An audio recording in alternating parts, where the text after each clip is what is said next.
At the pinnacle of wealth and charm, Richard Westfield is the embodiment of the American dream, self-made, adored, untouchable.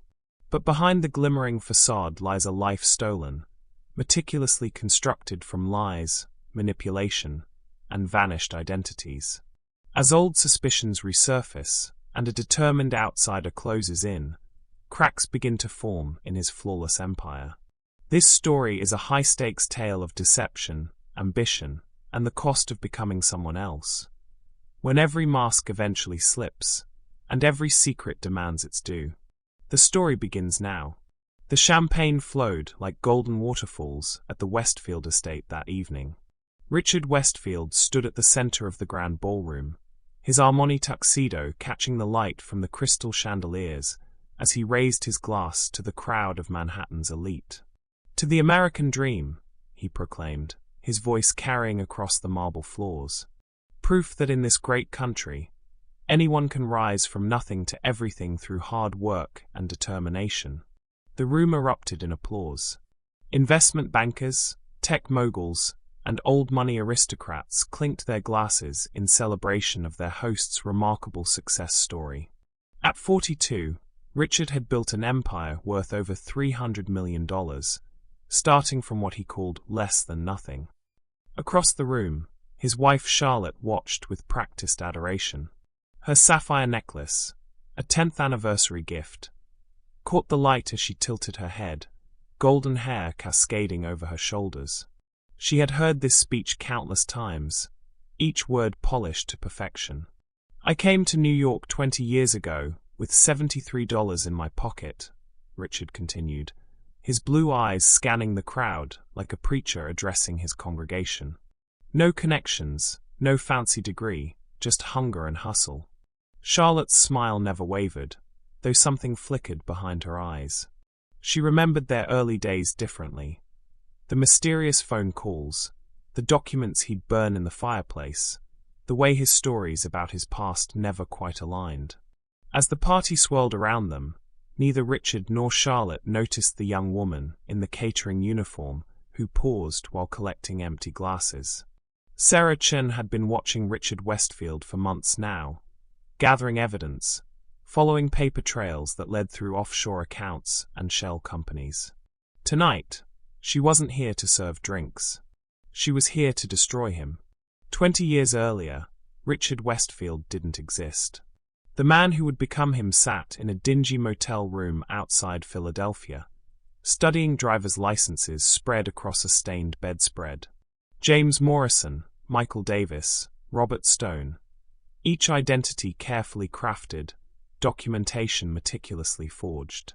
He had started with petty theft at 17, graduating to check fraud by 19. But Thomas Brennan, his real name, though he'd almost forgotten it, had bigger ambitions.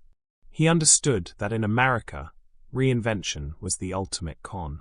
You didn't just steal money, you stole entire lives. The real Richard Westfield had been perfect. A loner from Nebraska, no family, few friends, working construction in Jersey. When his body washed up in the Hudson, bloated beyond recognition, the police barely investigated. Just another drunk who'd fallen off a pier. Thomas had been watching him for months, learning his habits, his voice, his mannerisms. The social security number, the birth certificate, the work history, all of it transferred seamlessly to Thomas, who emerged from that motel room as Richard Westfield, ready to build his fortune. His first score came 3 months later. Margaret Patterson, a lonely widow in Westchester with a portfolio worth $12 million. Richard became her financial advisor, her confidant, her companion. When she died of a heart attack, aided by a careful cocktail of medications, her revised will left everything to the nephew she'd grown so fond of. The police investigated, of course, but Richard Westfield was above suspicion. Clean record, stellar references, all forged, and a grief so genuine that even the detectives were moved. He'd learned that the key to a perfect con wasn't just the paperwork, it was the performance.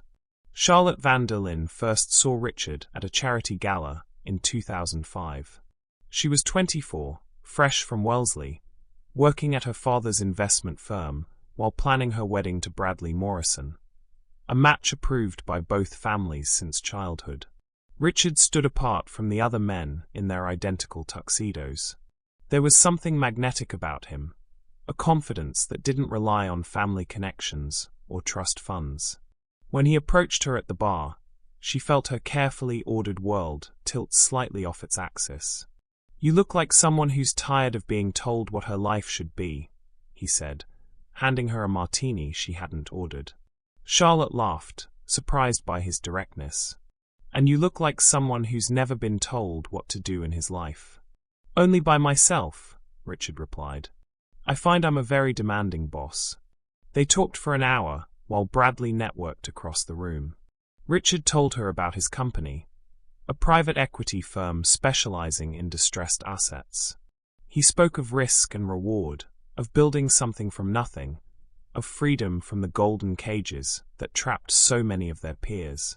When Bradley finally appeared, slightly drunk and condescending, the contrast was stark. Richard shook his hand firmly, smiled politely, and walked away without a backward glance. But Charlotte noticed the business card he'd left by her glass. She called him 3 days later. Their affair was a scandal that rocked their social circle. Charlotte van der Linde, heiress to a colonial fortune, leaving her perfect fiancé for a nobody from nowhere. Her father, Harrison van der Linde, threatened to cut her off entirely. "You know nothing about this man," he raged in his mahogany-paneled office. "His background, his family, his real intentions." "I know he loves me," Charlotte shot back.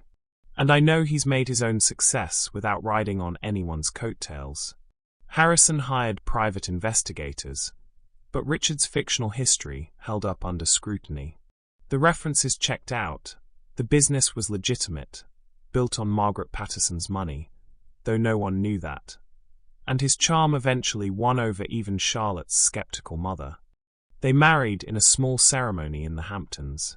Harrison, defeated but pragmatic, gave them his blessing and a check for $5 million as a wedding gift. It was a gesture of reconciliation, but also a test. Would this self-made man accept charity from his wife's family? Richard did more than accept it. Within a year, he'd turned that $5 million into 20 through a series of aggressive investments. Harrison was impressed despite himself, gradually bringing Richard into the family business.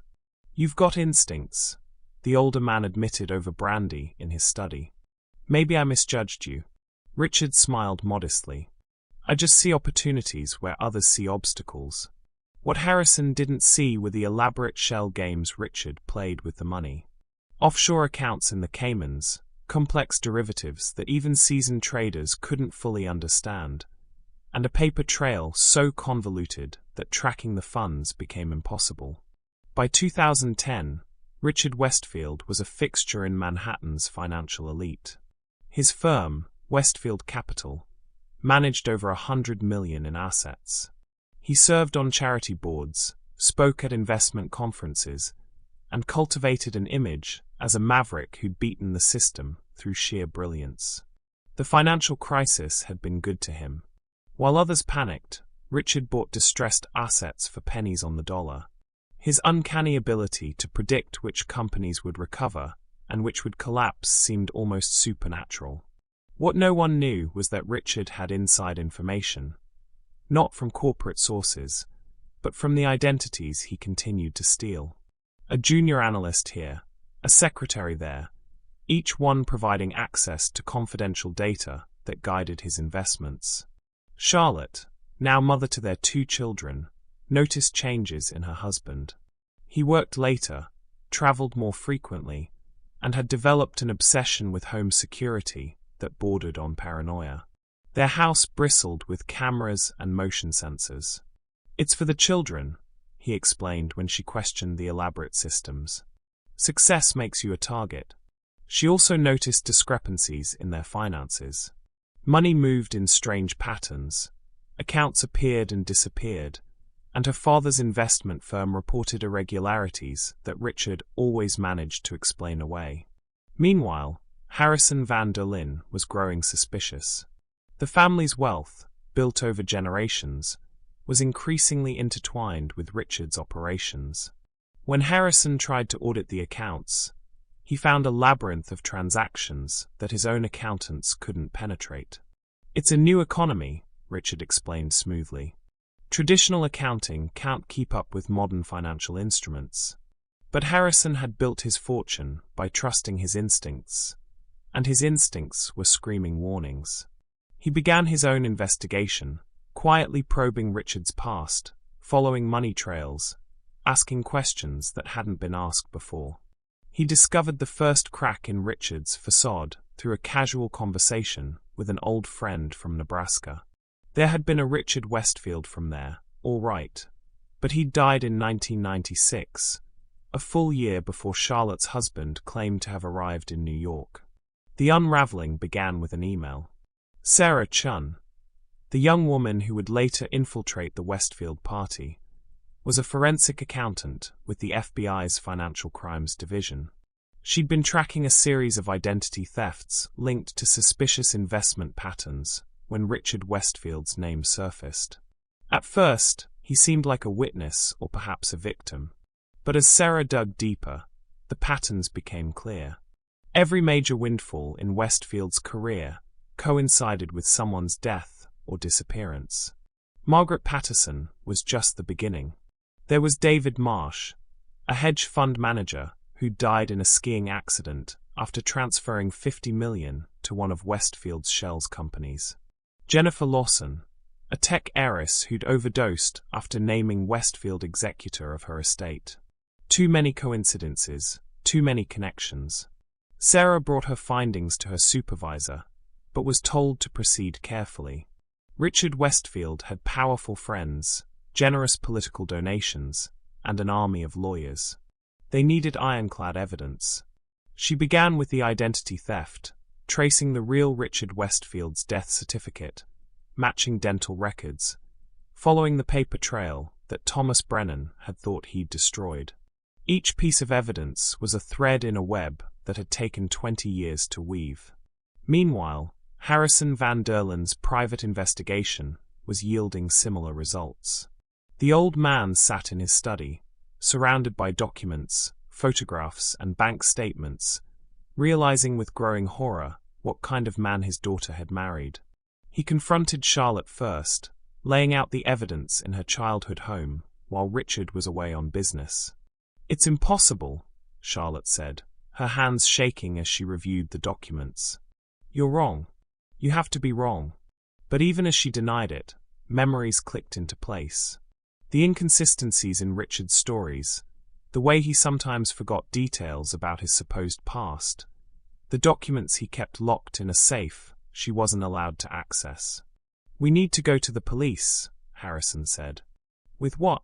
Charlotte's voice was hollow. "Suspicions? Coincidences? He'll destroy us. You don't know him like I do. The Richard the First married doesn't exist, and the man who does." She trailed off, unable to finish. They decided to gather more evidence before making any moves. Harrison hired a team of forensic accountants to secretly audit the family's finances, trying to separate their wealth from Richard's web of deception. It was during this audit that they discovered the true scope of Richard's scheme. He hadn't just married Charlotte for her family's money. He'd been systematically draining it for years. Through a complex series of transactions, loans, and transfers, nearly 60% of the van der Linde fortune was now under Richard's control, hidden in offshore accounts and shell companies. "He's stolen our entire legacy," Harrison whispered, his face ashen.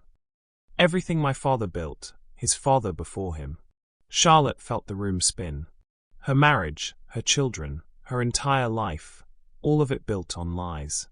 The man she'd loved, who'd fathered her children, was a stranger.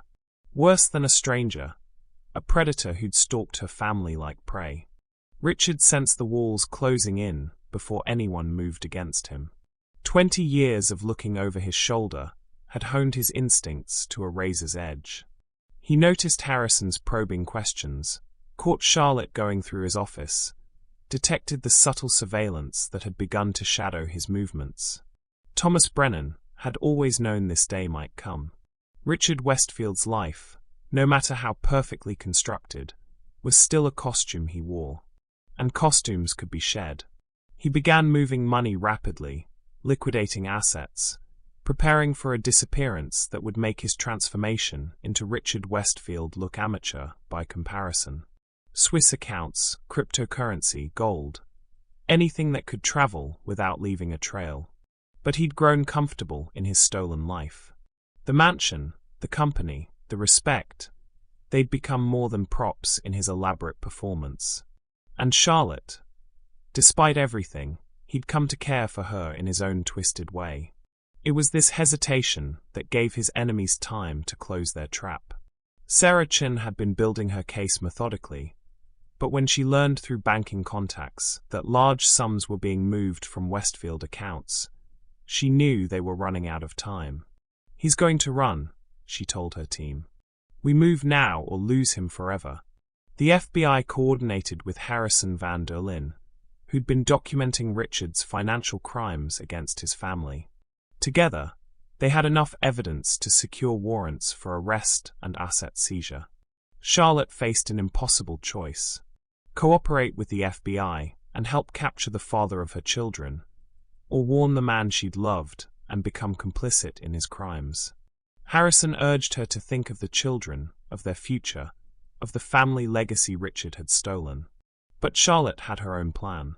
The night of the party, the celebration of Richard's success that opened our story, Charlotte knew the FBI would be watching. Sarah Chin had approached her days earlier, revealing herself and asking for Charlotte's cooperation. "Help us bring him in peacefully," Sarah had urged. "Think of your children." Charlotte had agreed, but on her own terms. She wanted one last night of the illusion, one final performance where their perfect life was still intact. The FBI agreed, planning to arrest Richard as he left the party. What no one knew was that Charlotte had left Richard a message, hidden in the champagne speech she'd helped him write. Certain phrases, specific words, a code they'd developed years ago for sensitive business communications. As Richard raised his glass to the American dream, he understood. His wife knew everything, and she was giving him a choice: face justice or disappear forever. The party swirled on, oblivious to the drama playing out beneath the surface. Richard mingled with guests, his mind racing through exit strategies. The FBI would be covering the obvious routes, but Thomas Brennan had always kept one last identity in reserve. As midnight approached, Charlotte found him on the terrace, looking out over the glittering city. "I know what you are," she said quietly. "I know what you've done." Richard, or Thomas, turned to face her. For a moment, his carefully constructed mask slipped, revealing something raw and desperate beneath. "I never meant for it to go this far," he said. "You were supposed to be just another mark. But I wasn't." "No." The word came out rough, honest. "You became real. The children, this life. Somewhere along the way, I started believing my own con." Charlotte studied the man she'd married, seeing him clearly for the first time. "They're coming for you. Tonight." "I know." He touched her face gently. "What will you tell the children?" "The truth. Eventually." Tears ran down her cheeks. "They deserve that much." Richard nodded, understanding. He kissed her forehead, then walked back into the party. Charlotte didn't follow. She stood on the terrace, watching the city lights blur through her tears, counting down the minutes. Inside, Richard made his final rounds, shaking hands, exchanging pleasantries, playing the role of successful businessman one last time. Sarah Chin watched from across the room, tension coiling in her stomach. Something was wrong. He was too calm, too controlled. As the clock struck midnight, Richard Westfield vanished. Not dramatically. He simply walked into his study and didn't come out. By the time the FBI breached the door, they found only an empty room, a hidden panel in the bookshelf standing open, and a tunnel that led to the abandoned subway lines beneath Manhattan. Thomas Brennan had learned long ago, that the best disappearing acts were planned years in advance. The aftermath was devastating. The FBI seized what assets they could find, but Richard had moved the bulk of his stolen wealth beyond their reach. Harrison van der Linde spent months with forensic accountants, trying to untangle his family's finances from Richard's web. They recovered perhaps 40% of what had been taken. Charlotte faced her own legal battles. Prosecutors wanted to charge her as an accomplice, but her cooperation and Harrison's influence kept her out of prison. She divorced Richard in absentia, reclaimed her maiden name, and tried to rebuild a life for her children. The media frenzy was brutal. The billionaire who never was became a cautionary tale about trust, greed, and the American obsession with self-made success. Books were written, documentaries filmed, and Richard Westfield became a modern myth, the ultimate con man who'd fooled everyone, including himself. Sarah Chin received a commendation for her work on the case, but the escape haunted her. She kept Richard's file open, following leads that traced through South America, Eastern Europe, Southeast Asia. Always one step behind, always finding empty safe houses and abandoned identities. Charlotte raised her children in the shadow of their father's crimes. She told them the truth when they were old enough to understand, watching their faces change as their hero became a stranger. The boy, Richard Jr., struggled with anger and identity. The girl, Emma, retreated into books and solitude. Harrison van der Linde died 3 years later, his health broken by the stress and betrayal. On his deathbed, he held Charlotte's hand and whispered, "I should have protected you better." "You couldn't have known," Charlotte replied, though they both knew it wasn't entirely true. The signs had been there. They'd just been too dazzled by Richard's performance to see them. 5 years after Richard's disappearance, Charlotte received a package with no return address. Inside was a Swiss bank account number and a note in Richard's handwriting. "For the children's education. What I took, I return with interest. They are the only real thing I ever created. T." The account held $30 million. Charlotte stared at the note for a long time, then burned it. She used the money to establish a foundation for victims of financial fraud, naming it after her father. It was a small redemption, but it was something. Sarah Chin eventually traced the package to a post office in Monaco, but the trail went cold there. She kept a photo of Richard Westfield, or Thomas Brennan, or whoever he really was, on her desk, a reminder that some cons never really end. Late at night, Charlotte sometimes wondered if she'd made the right choice that night on the terrace. Should she have let him be arrested? Should she have run with him? The questions had no answers, only echoes. Her therapist told her that victims of long-term deception often struggled with reality, unable to trust their own perceptions. Charlotte knew this intellectually, but emotionally, she still found herself looking for Richard in crowds, half expecting him to walk through the door with that confident smile and another perfect lie. The children grew up carrying their father's ghost. Richard Jr. channeled his anger into law enforcement, becoming a prosecutor specializing in financial crimes. Emma became a writer, penning novels about identity and deception that critics called haunting and deeply personal. Both of them searched for their father in their own ways. Richard Jr. through criminal databases and international warrants. Emma through fictional characters who wore masks so long they forgot their real faces. Neither ever found him. Thomas Brennan sat in a cafe in Prague, reading about his daughter's latest novel on a tablet. The reviews were glowing, praising her insight into the human capacity for self-deception. He'd bought every book she'd written, following her career from a distance that felt infinite. He'd had work done on his face. Nothing dramatic, just enough to blur the edges of Richard Westfield's features. His hair was grey now, longer, and he wore glasses he didn't need. To anyone passing by, he was just another aging expatriate, living on a pension in a beautiful old city. The money was mostly gone, donated anonymously to various causes. He lived simply, in a small apartment overlooking the Vltava River. Sometimes he taught English to businessmen, enjoying the irony of instructing others in communication. He'd built 3 more identities since fleeing New York, each one a stepping stone to the next. But he was tired of running, tired of becoming new people.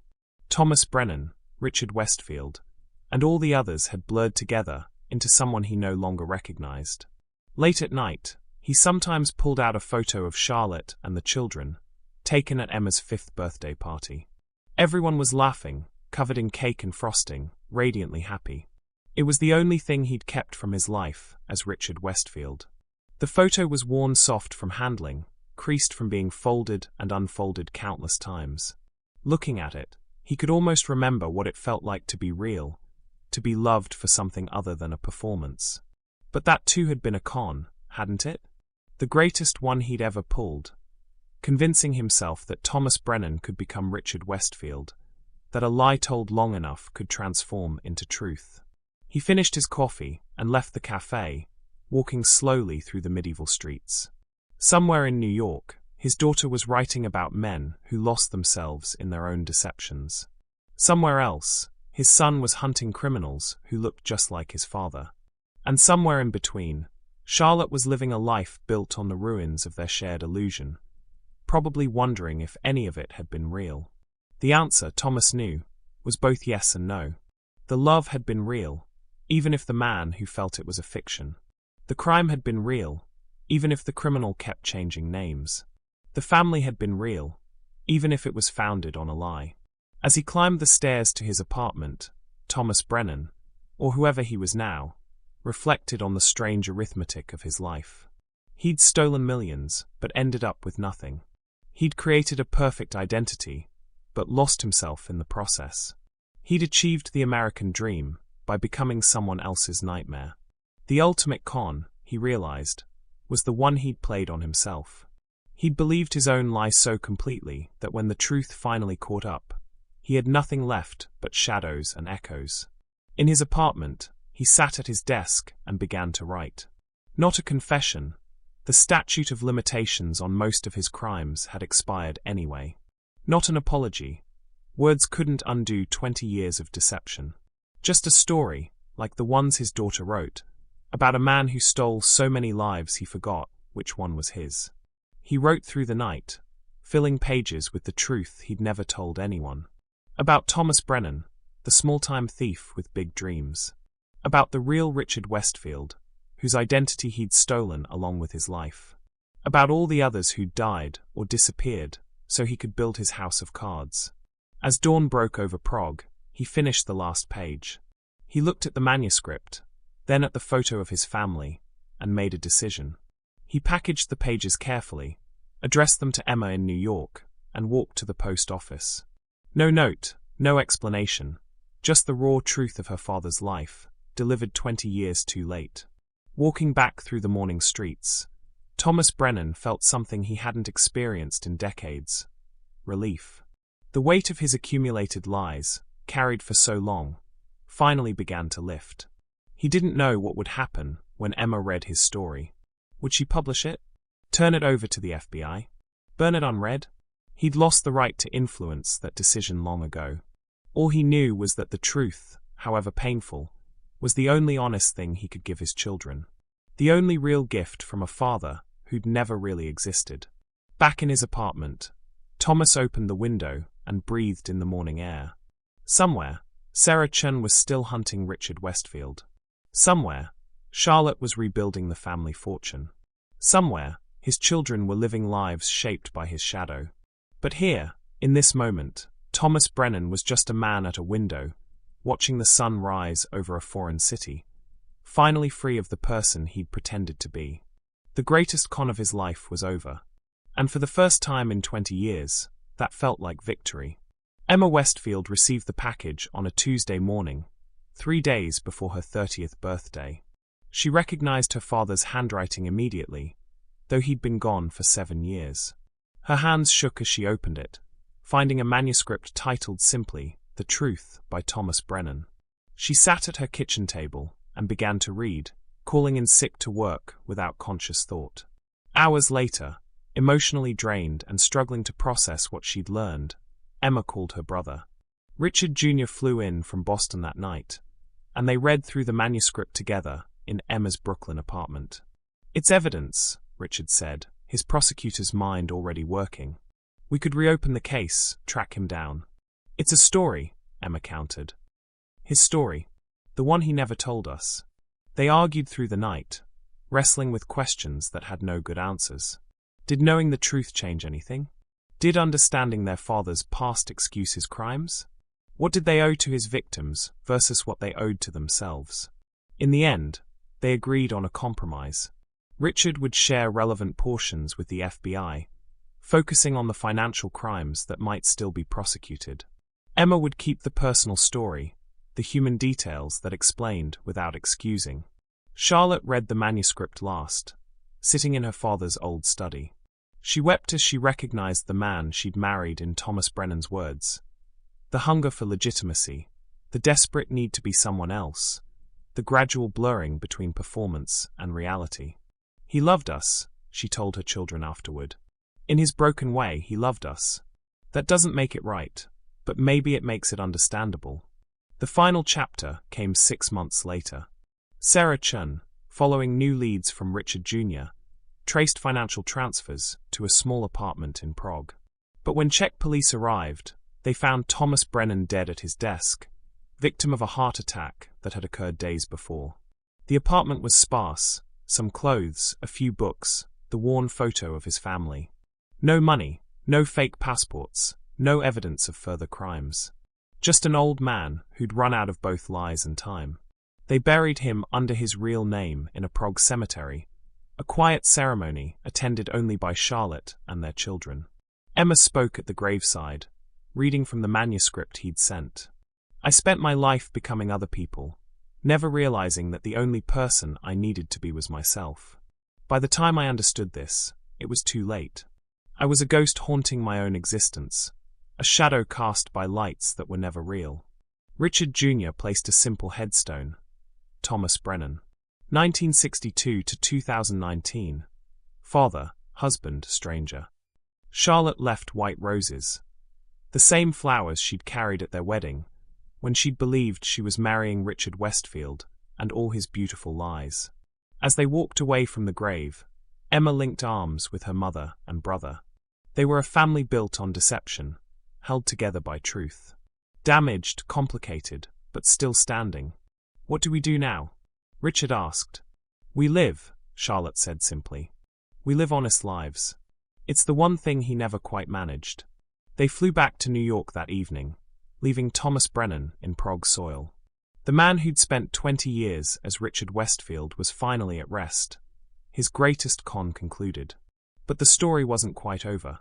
A year later, Emma published a novel called The Imposter's Daughter. Critics hailed it as her masterpiece, a searing exploration of identity, family, and the lies we tell ourselves. She donated half her royalties to her mother's fraud victim foundation. Richard Jr. used his father's manuscript to solve 3 cold cases, bringing closure to families who'd wondered for decades what happened to their loved ones. He kept the photo from his father's apartment on his desk, a reminder that even the worst criminals were human. Charlotte found love again at 60, marrying a literature professor who'd never heard of Richard Westfield. She told him the truth on their 3rd date, watching his face carefully for signs of judgment or fear. Instead, he took her hand and said, "We all have our ghosts. Yours just have names." Sarah Chun retired from the FBI and wrote a book about the Westfield case. In the epilogue, she reflected on the nature of identity in America, where reinvention was a national pastime and everyone was, to some degree, performing. Thomas Brennan wanted to be someone else so badly that he erased himself in the process, she wrote. His tragedy wasn't that he lived a lie, but that he never realized the truth might have been enough. The Westfield estate was eventually sold, the proceeds divided between charity and the family's remaining assets. The new owners knew nothing of its history, filling the rooms with their own dreams and dramas. But sometimes, Charlotte drove past the old house, remembering the parties, the promises, the elaborate deceptions that had once seemed like love. She'd learned to separate the performance from the performer, to mourn the man Thomas Brennan might have been while acknowledging the damage he'd done. The children found their own ways of processing their father's legacy. Richard Jr. married a fellow prosecutor who helped him see that justice and mercy weren't opposites, but dance partners. Emma continued writing, each novel an exploration of the masks people wore and the faces underneath. They gathered every year on the anniversary of Thomas's death, not to mourn but to remember. They told stories, the real ones now, not the fabrications their father had spun. They laughed about his elaborate schemes, cried over the pain he'd caused, and slowly learned to forgive both him and themselves. The truth, they discovered, was more complex than any con. Thomas Brennan had been a thief, a liar, and a fraud. But he'd also been a father who'd read bedtime stories, a husband who'd danced in the kitchen while making breakfast, a man who'd ultimately chosen to reveal himself rather than disappear forever. His final con, perhaps his only honest moment, was leaving them the truth. And in the end, that was enough. Years passed.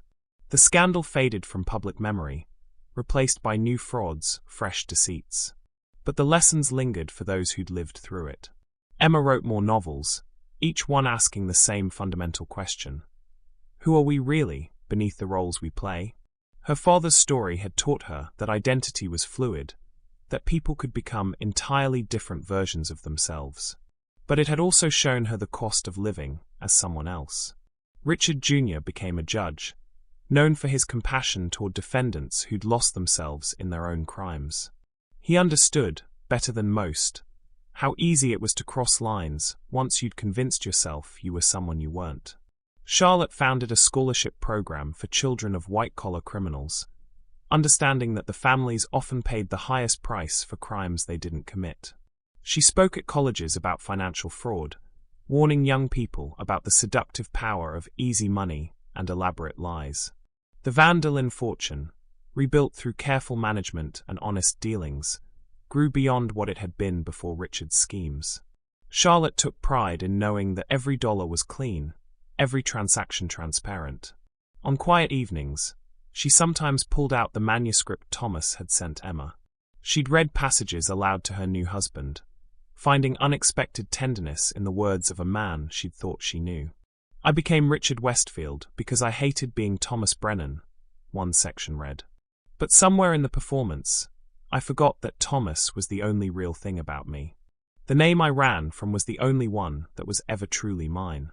The manuscript had been published eventually, not as a true crime book, but as a philosophical meditation on identity in modern America. Scholars debated its themes, psychologists analyzed its insights, and thousands of readers found recognition in the story of a man who'd lost himself in his own deception. Thomas Brennan became, posthumously, what he'd always wanted to be, someone who mattered, whose story resonated, whose life had meaning beyond the crimes he'd committed. It wasn't the legacy he'd planned, but it was perhaps the one he deserved. The final irony was that his greatest success came from revealing his greatest failure. In death, telling the truth accomplished what a lifetime of lies never could. It made him real. His family learned to live with the complexity of loving someone who'd been both criminal and father, destroyer and creator, the man who'd given them life and the stranger who'd built it on deception. They carried his story forward, not as victims, but as survivors. They built honest lives on the ruins of his dishonest one, proving that truth, however painful, was stronger than any lie. And in the end, that was Thomas Brennan's final gift to the family he'd created and destroyed. The knowledge that redemption wasn't about erasing the past, but about choosing a different future. The greatest con man in America had pulled one last trick. He'd turned his confession into a legacy, his crimes into cautionary tale, his lies into the foundation for his children's truth. It wasn't the American dream he'd chased for 20 years. But perhaps it was the one he'd earned.